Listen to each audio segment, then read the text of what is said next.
January 3rd, 2026. Deep inside Fuerte, Tiuna, the president of Venezuela believes he is perfectly secure. The fort gave Nicolás Maduro confidence. He felt safe there. There were so many defenses, so many ways out, so many guards and security systems, all designed with his protection in mind. He couldn't be more wrong. High above the Caribbean Sea, more than 150 US aircraft are already on their way to Caracas' airspace, including some of the world's finest stealth fighters, strike bombers, electronic warfare platforms, and attack helicopters, which had taken off from 20 different bases across the Western Hemisphere just a few hours earlier. The dictator has exactly 2 hours left in power. This is how the US military executed Operation Absolute Resolve. The target was the hand-picked successor to Hugo Chavez, Nicolás Maduro.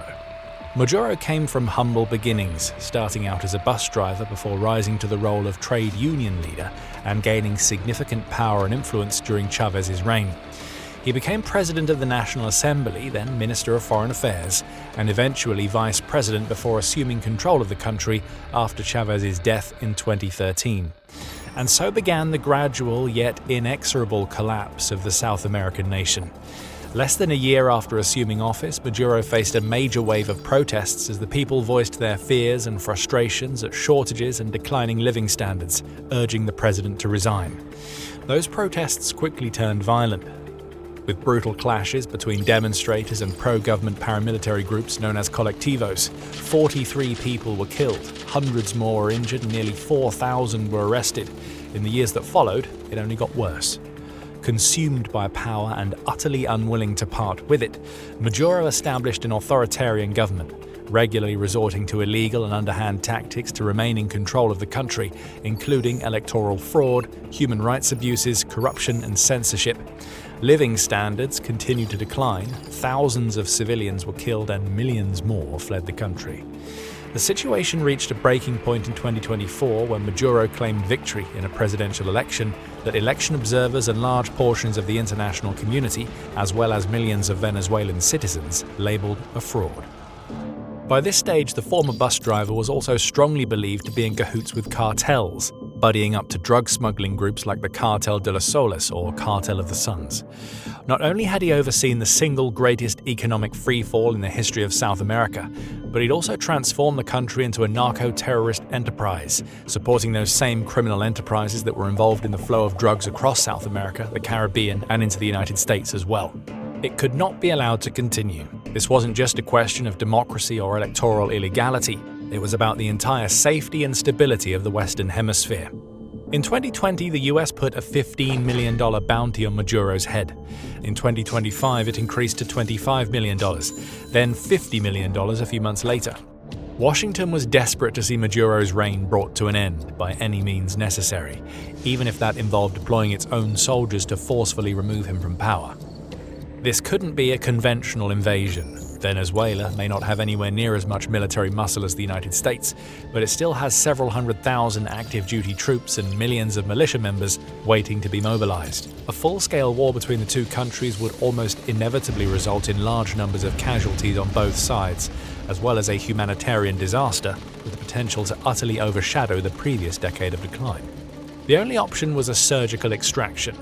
US forces would have to move in swiftly and efficiently, penetrating Venezuela's defenses, finding Maduro, and removing him, all in the span of a single night. But extracting a heavily guarded head of state from his own capital city wouldn't be easy. Maduro was holed up in the fortress he called home, Fuerte, Tiuna. To call this place a military base would be an understatement. It's more like a city within a city. It's the beating heart of the Venezuelan military machine, housing the army's headquarters, the Ministry of Defense, and the residence of the president himself. With multiple buildings, guarded exits and entrances, safe houses, emergency escape routes, towering perimeter walls, and anti-aircraft guns, this place was made to be impenetrable. It was where Maduro and his closest allies, including drug lords and cartel criminals, enjoyed lives of luxury, while much of the population struggled and starved. But Maduro had a specific mechanical failsafe, a reinforced safe room.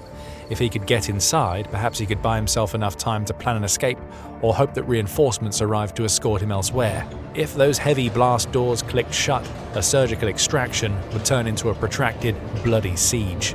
the mission would fail. Delta Force had to reach him before the locks engaged. However, orchestrating an operation of such complexity is no small feat. It demands the most careful and precise planning, right down to the tiniest detail. To beat the vault, the US needed data, so in August 2025, the US got to work. The CIA silently inserted a unit into Venezuela with a critical mission: to gather as much intelligence as possible about Maduro, using everything from high-altitude drone surveillance to signals intelligence. The US needed to know everything: where he slept, what he ate, when he woke up. Every detail mattered. The unit was also tasked with painting the most detailed possible picture of Fuerte Tiuna. If the US was going to successfully capture Maduro, it had to know every square inch of the fortress. So it spent months not just gathering intel, but actually constructing a realistic replica of Maduro's safe house. Elite units would spend day after day training in this environment, learning every part of the building's layout off by heart. They memorized every blind corner. They learned every fatal choke point. They knew the exact number of steps from Maduro's bed to the vault. Months passed. While elite troops were training for an assault on Maduro's compound in secret, the US piled pressure on the Venezuelan president in public. It amassed an enormous naval armada off the country's coast, including the largest warship in the world, the USS Gerald R. Ford aircraft carrier, capable of carrying up to 90 aircraft and around 4,600 sailors. The American fleet went on to conduct numerous strikes on suspected drug smuggling vessels off Venezuela's Caribbean coast. Maduro, meanwhile, remained defiant, making bold public proclamations about defending his country from any and all threats.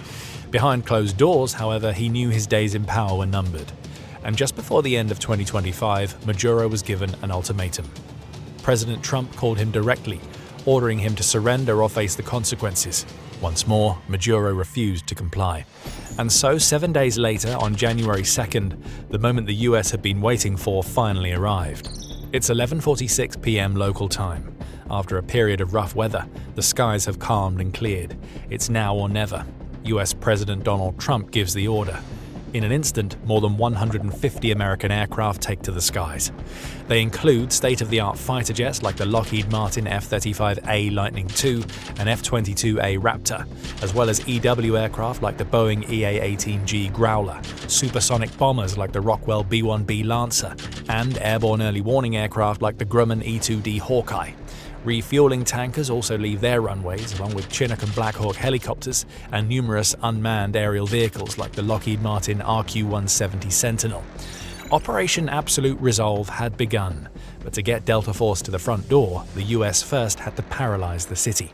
United States operatives, including Cyber Command and Space Command teams, deploy classified technologies to sever the city's power supplies.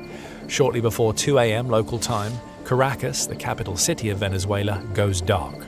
Not gradually, not neighborhood by neighborhood, instantly. All at once, entire districts of the city are plunged into shadow as power networks fail. Radar screens flicker and fail. Communications are cut. Air defense systems lose visuals and operating crews begin to panic. What comes next is both the riskiest and most high-profile military operation since SEAL Team 6 raided Osama bin Laden's Pakistan compound and killed the Al-Qaeda leader in 2011, and there's no turning back now. The spearhead of the kinetic assault was the Boeing EA-18G Growler. They make use of their advanced tactical jamming systems to flood the city with invisible electromagnetic waves, scrambling radar stations and disrupting any communications networks that may still be functioning. On the ground, Venezuela's air defenses, which include Soviet S-300 surface-to-air missile batteries, as well as medium-range Russian Buk M2 platforms, Pechora 2M batteries and short-range Igla-S manpads are disabled. Systems like the S-300 may be several decades old, but they're still strong enough to bring down enemy aircraft. As Growlers continue jamming defenses, fighter pilots speed across the city, raining down strikes on numerous military facilities and other strategic targets in and around Caracas, including the Meseta de Marmo Naval Base, La Guaira Port, La Carlota Air Base, the Panamericana Substation, the El Volcan Antennas, and the Cajigal Observatory.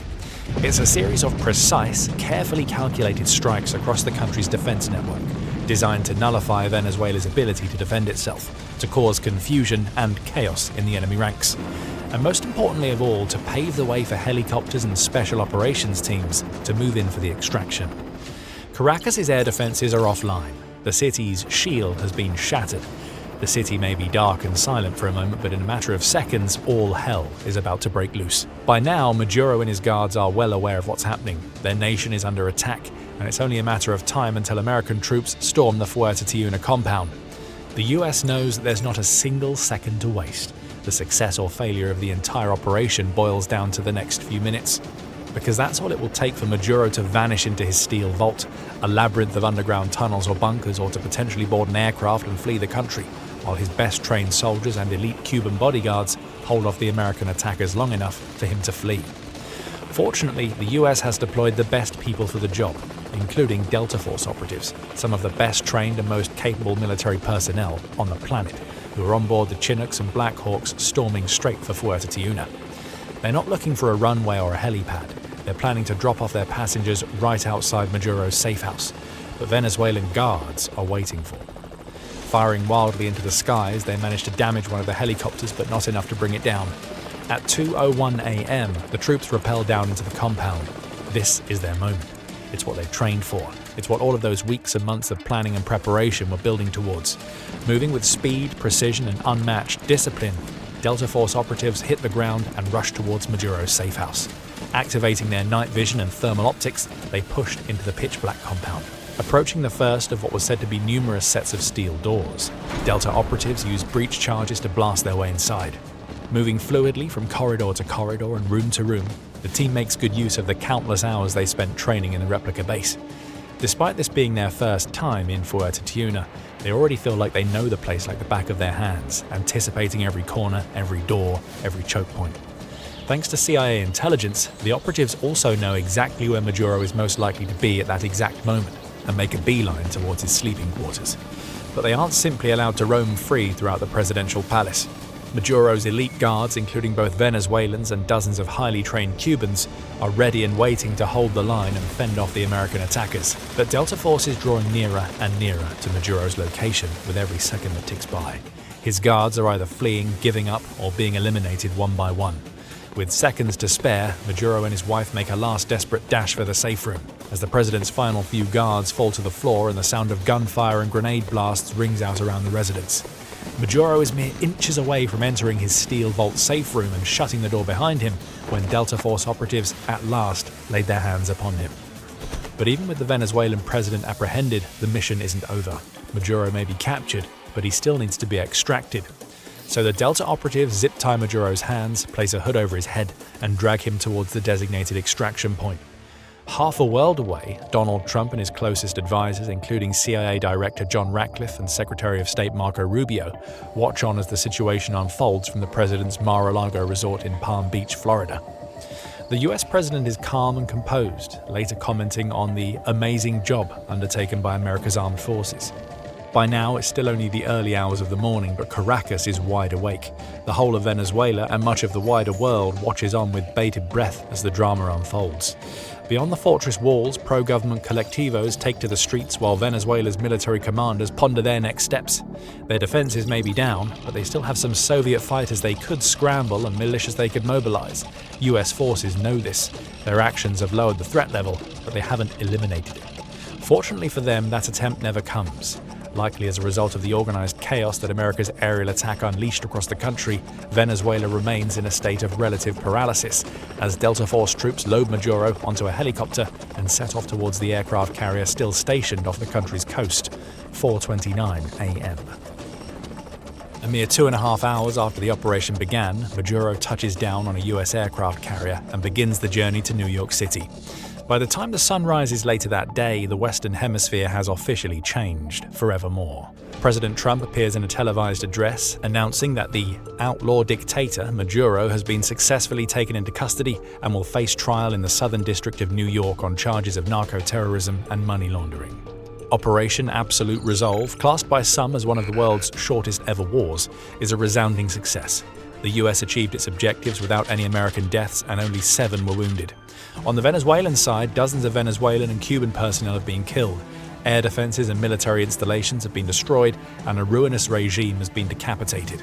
Operation Absolute Resolve proved that a precise extraction can completely dismantle a regime under the cover of darkness. But just 1 month later, the US proved they didn't even need the dark. To see how they executed a flawless daylight assassination on the supreme leader of Iran, click the video on your screen right now, and we'll see you on the next battlefield.